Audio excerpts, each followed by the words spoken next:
In my first ever social experiment, I put members from my Discord server into the Wild West. Each player was told to select a role from bartender to deputy. The town will be led by a mayor who must maintain order. Will the Wild West grow into a stable society, or will chaos grip the town? What happened over the next 5 days was crazy. I present to you the Wild West experiment. All right, I think everyone's in. So what do you do in the Wild West? I wanna cure cancer. Burning down the town would be really cool. I'm thinking about building rocks, actually. At the start of day 1, all of the players were called to the center of town to be welcomed to the Wild West. Participants, welcome to the Wild West. Here, you can seek any fortune in any way that you want. If you want to be a rampaging murderer, go for it. If you want to be an aggressive businessman, shoot for the stars. If you don't do anything too stupid, you'll have a good time here. All of the players then started exploring their new home, which consists of a bank, the town hall, the sheriff's office, a bar, and a few dangerous places outside of town that may or may not help them find fortune. I wonder if the players will venture out and find them. Just outside of town, in a clearing of trees that players could use to make new houses, some players started establishing a camp away from everyone else. Some of them appeared like they were going to make trouble, as many of them had bad intentions. These lawless players seemed to be under the leadership of one survivor, a player who had murdered me in past events. Despite the questionable parenting of some of the players, in town, things seemed to be going quite well. There was a new deputy in town by the name of Badar. It was the sheriff's last act in office to appoint Badar to be the only deputy in town. He had a lot of work ahead of him, keeping order in the town and enforcing whatever laws he wanted to. But despite all of his vigilance, many players did not recognize nor respect his authority. During day 1, players were mostly friendly, but realizing that they could get away with almost anything, the tone around town began to shift. Players started mistrusting other players and started to hoard goods for themselves. People were getting so greedy that they were taking people's horses and leaving people to have to walk in the heat without a faster way of travel. Throughout the night, Badar took reports of crimes and followed up with people looking for their horses, but they had all been stashed away. Despite the few minor crimes that occurred on the first day, the town was still relatively peaceful. Let's see what happens tomorrow. Here we go. The players are back in the town for day 2. Because the miners were the only ones who knew the location of the mines, they were able to make weapons of their own. But instead of sharing them with the rest of the town, they decided to hoard them for themselves. I then checked in with Cynical, a player who had decided to run away from town and take a boat to a tropical island. I brought her the latest news from the Scornwood Daily Press.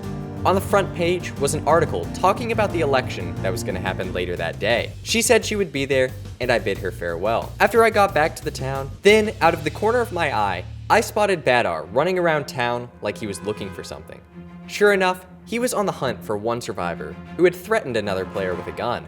Badar started searching houses and eventually found where one survivor had just left. One survivor must have left in a hurry because he left food cooking in the furnace. Apparently, one survivor had made a tunnel between that very house where the sheriff was standing and the town hall inside of a flower pot. On his way back to the sheriff's office, he spotted movement from inside the town hall and tried to sneak in on one survivor, but he had already fled. Putting the pieces together between the two locations, Badar headed back to the first house and found one survivor. Luca Super, another player that was associated with one survivor, had started taking shots at Badar, but then he fled. One survivor, being escorted to the jail, was charged with threatening people.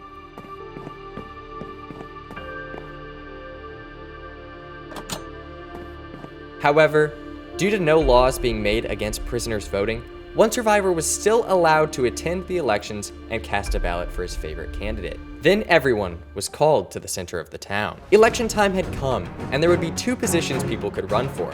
They could run to become the sheriff, which would allow them to enforce any laws put forward, and could make other players their deputies. The mayor, on the other hand, could make laws and would be able to arrange events, along with getting to use the town hall as both their home and their office. Cornker was the first person to run for mayor, and he ran on these ideals. This town is desolate.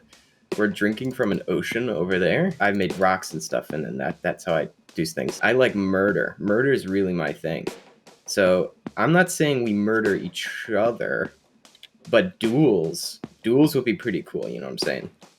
Then it was Lacuna's turn to run, and Lacuna ran on the basis of doing the exact opposite of what Cornker said and getting some drinkable water for the people of the town. Next was sheriff elections, where Badar, the current deputy and only law enforcement in the town, ran against Sturma Knight, a player who had been on the sidelines and not making trouble for the entire event. Badar went first and made it his point to stop illegal weapons transfers, bar fights, and bank robberies by putting them all out of business. Sturma, on the other hand, had a very hands-off approach to the law and promised not to interfere with people's lives too much. This hands-off approach made one survivor and a lot of the town's miners overwhelmingly vote in Sturma's favor. With both elections closed, Cornker became the new mayor of the town and Sturma Knight became the new sheriff. As Sturma's first act as sheriff, Badar was fired and Sturma forced him to hand over all of the law enforcement tools he was given. Sturma was now the only law enforcement in the town. As night dawned on the second day, the town was a lot less safe than it was before. On day 3, the players of the server must have been very tired because things were very relaxed. That morning, the mayor headed out of town on the train to talk to another mayor from another town. The sheriff was now the highest authority in the town. However, the sheriff's hands-off approach seems to have been paying off, as there was very few reports of crime. However, one survivor's accomplices were developing a plan to break him out of prison. The miners started off the day by going down to the mines and gathering more materials. However, there were some bandits that encroached on the mines and started ambushing the miners. With their major stockpile of weapons, they were able to push back the attack very easily. Hopefully, this would be the last time we see these bandits. However, back in the town, Sturma got an alert that the house that one survivor was captured at was occupied. Sturma then decided to take a look and see what was going on. While away, the unexpected happened. Lacuna, the other candidate for mayor, who lost, snuck into town behind the prison and burned down part of the wall, enabling one survivor to escape.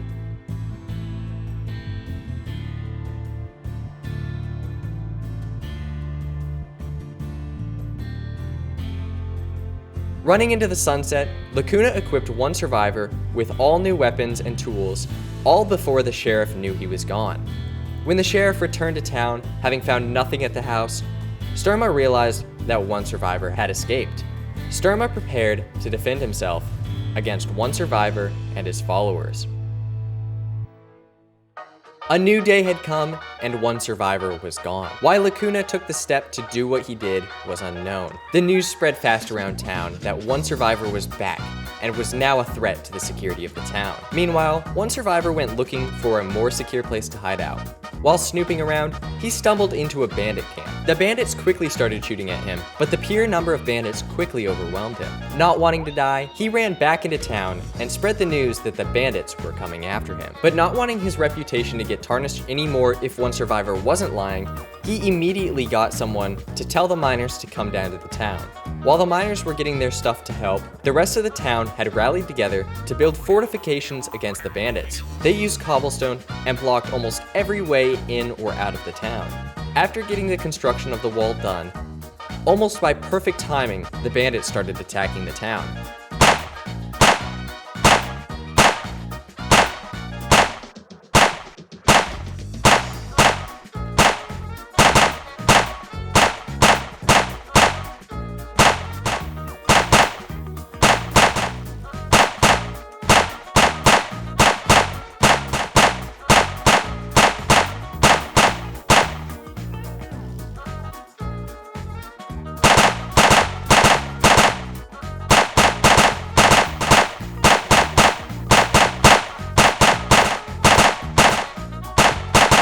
With the combined force of the lawless one survivor and the rest of the town, the bandit raid was repelled, and one survivor ran before he could be put back in prison. After things had calmed down in the town, people started going back to their home. One survivor was finally getting to live out his dreams of setting fire to the town. As night fell on that fourth day, so did some much-needed rain to quell the fires from the rampage. On the morning of day 5, the mayor returned to find the town in ruins. Half-dilapidated walls littered the streets, and craters pocked the town. The mayor had to restore order.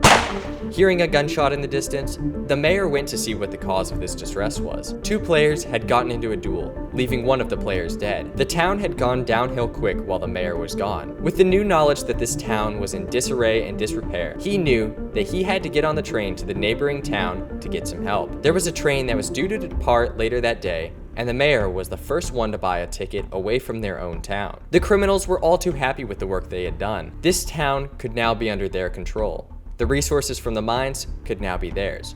But only one thing stood in their way: the mayor, the sheriff, and a train full of people that were headed away to tell the story of what happened here. The people of the town started packing up their stuff and heading towards the train station to board the train and get a new lives for themselves away from Stormwood. Everyone got on the train and it started to head out.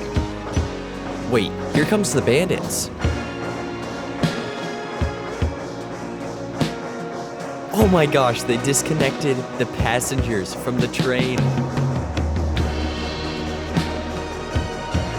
The train operator might actually get away.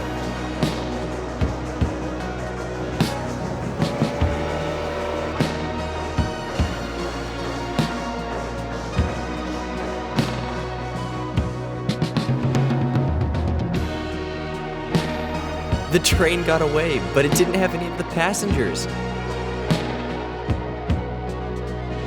The bandits are hunting the passengers down. Oh my gosh.